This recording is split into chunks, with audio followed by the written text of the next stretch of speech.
Meaning of Farad. Farad.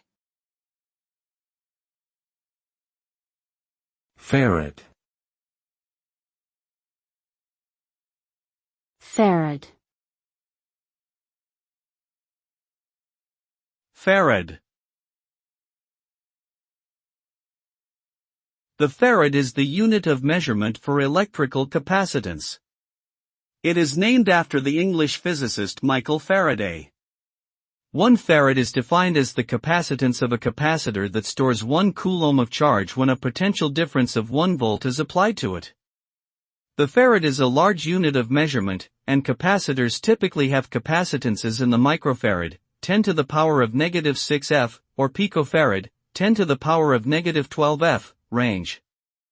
Capacitance is an important property in electronic circuits, and capacitors are widely used in a variety of applications, including power supplies, signal filtering, and energy storage.